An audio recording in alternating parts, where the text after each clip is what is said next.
Hello, everyone. Today we have two big updates that each one probably deserves a whole episode, but we'll do a quick one. First, the latest spat in China and US tariffs. Very recently, China announced further limitations on exporting rare earth minerals and other things, maybe expecting a non response from the US, but in response, the Trump administration threatened 100% tariffs on China from November 1st. There is a lot to discuss here and a lot to unpack here, but I can say this. I made an episode a while ago about how no one can make a deal with the CCP that will stick. And that all the different trade negotiations and all the deals people make, and I've had conversations with senior people in the administration who said something like, we have so much leverage over China, China has so much leverage over us, when we make a deal, it will stick forever. And we can see that it doesn't happen because the CCP is like the scorpion in the tale about the frog and the scorpion, right? The scorpion asks the frog, can you help me get over the river to the other side?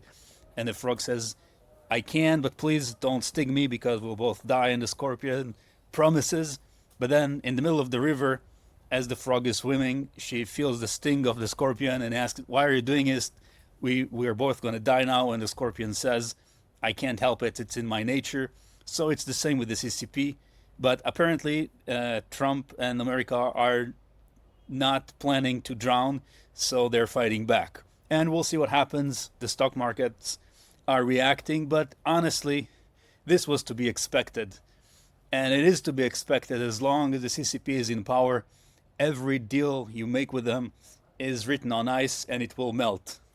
Whenever they feel like there is an opportunity, whenever they feel like there is some internal crisis, because many times, like we said in other episodes, a lot of time foreign policy is downstream of domestic policy.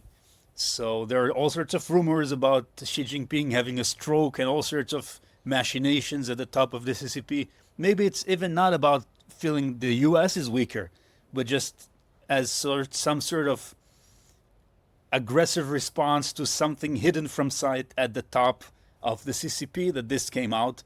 But at the moment, it seems like a very big miscalculation on the CCP's part.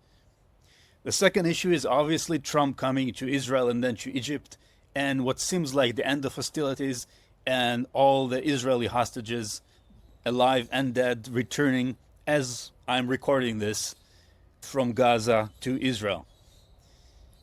This is potentially a very happy occasion for all the people in Israel, for the families of the hostages, and also for most Palestinians in Gaza who will, basically Israel turn Gaza into a parking lot.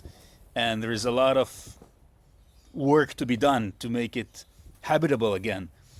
But we'll see what happens. And it seems like this situation has been leveraged by the Trump administration to make a much bigger potentially change in the Middle East, whether it's the expansion of the Abraham Accords or other things. There is a big summit tomorrow in Egypt with the US, European leaders, Arab countries leaders, Muslim countries leaders, Japanese leaders, all sorts of people. And many things may come out of it. We don't know yet when or what or how. Or as in the Middle East, someone may decide to sabotage everything for some reason that seems logical to them, but not to everybody else. One could say that this 2-year war started with a miscalculation and overreach by Hamas, that they thought, right, that this, along with their allies in Hezbollah and Iran, will attack Israel simultaneously. That was their hope. This will bring the end of Israel. We have information that back before they started, they were saying, oh, this guy will be the governor of Tel Aviv, this guy will be the governor of Haifa or Jerusalem. They really believe that, which is obviously a miscalculation on the Israeli intelligence side, because you don't have to ask what you would do if you were in Hamas leaders' shoes, but what they would do from their state of mind. And so they did the horrible massacre and torture and cutting up babies and raping women. And then Israel had an overwhelming reaction in Gaza that, for different reasons, some of which we've discussed before, has continued for 2 years. And then it seems like Israel overreached when trying to kill Hamas leaders in Doha, Qatar, as they were discussing some ceasefire agreement with Israel. And it seems like that overreach was too much for the US, but cleverly, it seems like the Trump administrations and perhaps others in the Middle East and other places managed to leverage that into getting Israel to the table seriously, willing to give up some demands Israel had before.